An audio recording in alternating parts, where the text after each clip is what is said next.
गुरुदेव और माँ गायत्री के चरणों में कोटि कोटि नमन। आप सभी को प्रणाम। आदि शक्ति की लीला कथा की पिछली कड़ी के 60वें मंत्र में महाराज सुरथ की जिज्ञासा को उल्लेख किया गया है। इसमें राजा सुरथ ने महर्षि मेधा से पूछा था कि हे भगवान, जिन्हें आप महामाया कहते हैं वो देवी कौन है? बड़े पुण्य के प्रभाव से ऐसी जिज्ञासा का जागरण हो पाता है, अन्यथा दिशाहीन जीवन यूं ही अर्थविहीन बना रहता है। आइए अब जानते हैं दुर्गा सप्तशती के 61वें मंत्र का साधना विधान। महाराज सुरथ इस मंत्र में अपनी जिज्ञासा को आगे बढ़ाते हैं। वो कहते हैं, ब्राह्मण माँ का आविर्भाव कैसे हुआ तथा उनके चरित्र कौन कौन से हैं? उन देवी का जैसा प्रभाव हो, जैसा स्वरूप हो और जिस प्रकार से प्रादुर्भाव हुआ हो, वो सब मुझे कहिए। आदि शक्ति की लीला कथा का ये मंत्र जीवन को महामाया के स्वरूप के प्रति उन्मुख करता है, जागृत और सचेत करता है। जीवन में विसंगतियाँ, विकृतियाँ, दुख, दुराशा के बादल तभी तक हैं जब तक हम भगवती के प्रति उन्मुख नहीं हुए। साधना के स्वरूप व प्रकार अनेक हैं, पर उनमें से सबसे प्रभावी है जगन माता के प्रति जागृति, उन्हें पुकारना, उनमें स्वयं के मन को लीन करना। इस तत्व का बोध कराने वाली एक वेद कथा है। इस कथा का संबंध महर्षि अम्भृण से है। कथा कहती है कि ऋषि अम्भृण का प्रारंभिक जीवन अनेक कठिनाइयों से घिरा था। उनके माता पिता भी बचपन के दिनों से ही चले गए। माता पिता विहीन जीवन कैसा होता है, इसी तो केवल भुक्तभोगी ही जानते हैं। जब उन्हें पीड़ा सताती, कष्टों का अतिरेक होता, तब वे माँ माँ पुकार लेते। इस तरह से पुकारने पर उन्हें बड़ी शांति मिलती, संतोष का अनुभव होता। हालांकि इस अनुभूति के साथ उनमें एक कसक भी उठती कि काश सचमुच मेरी माँ मेरे पास होती। अपनी इसी कसक के साथ वो जहाँ तहाँ भटकते रहते। माता पिता के ना रहने के कारण घर तो उनका था ही नहीं, बस इधर उधर भटकते हुए उन्हें जो मिल जाता खा लेते, जहाँ स्थान मिलता सो जाते। अपने इन्हीं भटकन के दिनों में उनकी भेंट महर्षि विभांडक से हो गई। ऋषि विभांडक ने उन्हें देखा और देखते ही उनके उच्च संस्कारों को पहचान लिया। अम्भृण की आत्मा के प्रकाश से परिचित होकर उन्होंने उन्हें पास बुलाया और पूछा, तुम कहाँ रहते हो वत्स?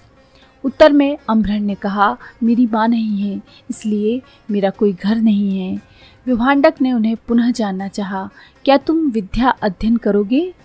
प्रश्न के उत्तर में अम्भृण ने प्रश्न किया, तब कैसे मेरी माँ मुझे मिल जाएंगी? विभांडक ने एक बार पुनः से उन्हें टटोला, तुम करना क्या चाहते हो पुत्र?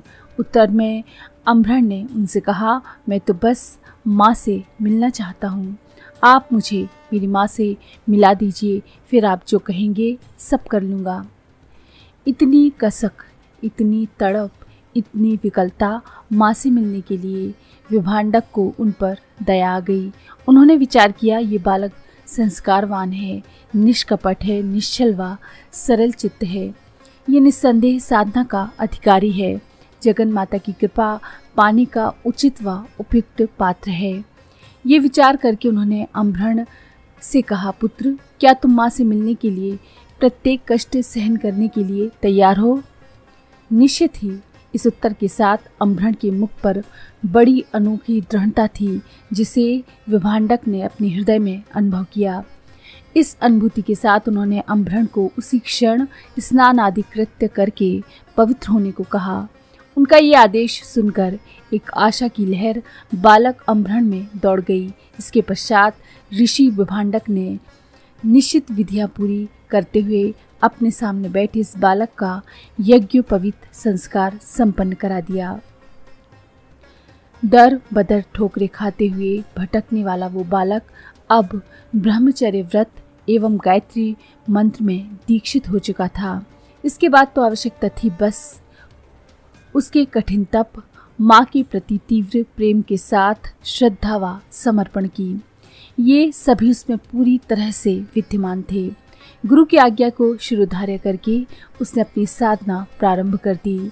घड़ी, पल, दिवस, रात्रि, मास, अयन और वर्ष बीतने लगे। साथ ही उसके तप की तत्परता और तीव्रता भी बढ़ गई। साधना के साथ ही उसका मन स्थिर, शांत व एकाग्र होता चला गया। गायत्री महामंत्र अब उसके लिए अक्षरों का समुच्चय नहीं था, इसमें उसके प्राणों की घुलनशीलता के साथ निरंतर घुलते जा रहे उसके वेगपूर्ण श्रद्धा और समर्पण ने से चैतन्य कर दिया। इस प्रक्रिया में उसका बालपन किशोर अवस्था में बदला और किशोर यौवन में परिवर्तित हो गया। इस बीच ऋषि विभांडक ने भी उसकी कई परीक्षाएं ले लीं। ये सब होते होते 24 वर्ष की कठिनताएं गुजर गईं। एक दिवस दोपहर में ऋषि विभांडक पर्वत श्रृंखलाओं के बीच एक सघन वृक्ष की छाया में बैठे थे। उनके साथ उनका शिष्य समुदाय भी बैठा था। अचानक उनके मन में आया, क्यों ना अम्भरण की अंतिम परीक्षा भी पूरी कर दी जाए। अब तो इसका तप भी पूर्ण हो चुका है। इन्हीं बातों को सोचकर उन्होंने अम्भरण से कहा, वत्स, पर्वत के नीचे जो नदी बह रही है उस पर इस वृक्ष की शाखा के पत्ते गिरते रहते हैं, क्या तुम इसे काट सकते हो? अम्भरण ने तत्काल उत्तर दिया, आपकी जैसी आज्ञा हो।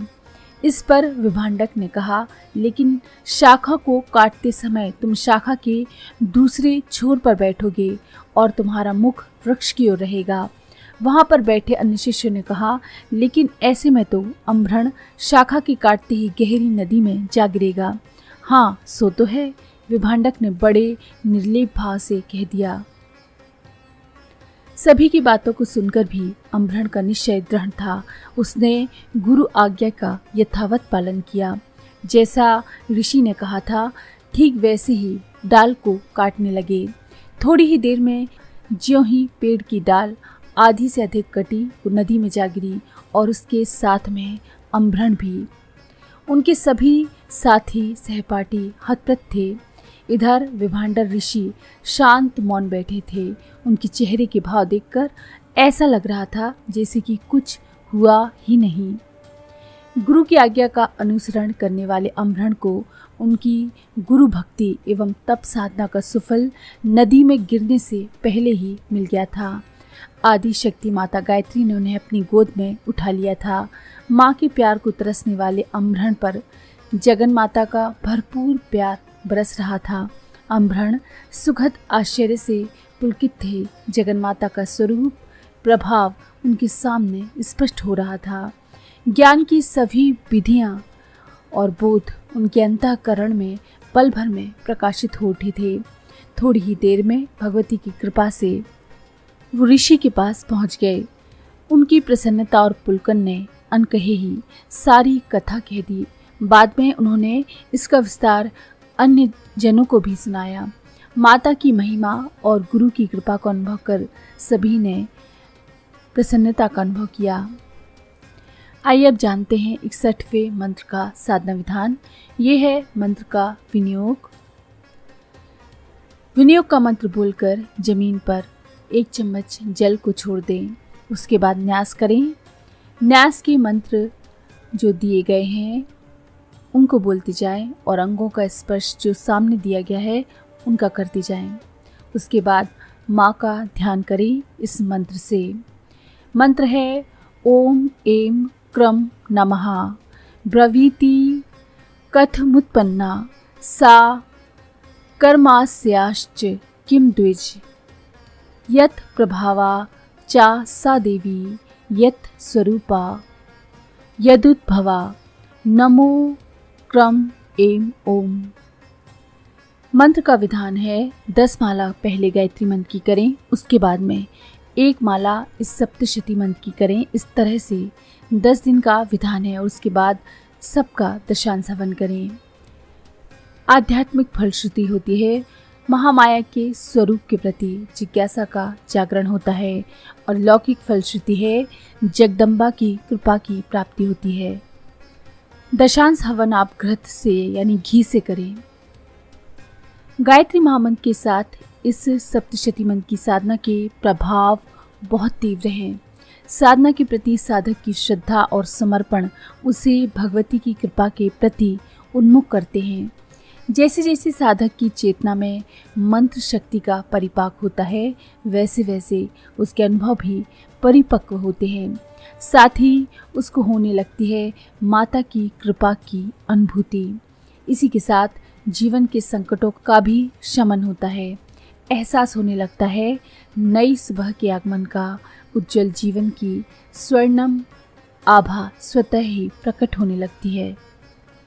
तो आज हम अपनी वाणी को यहीं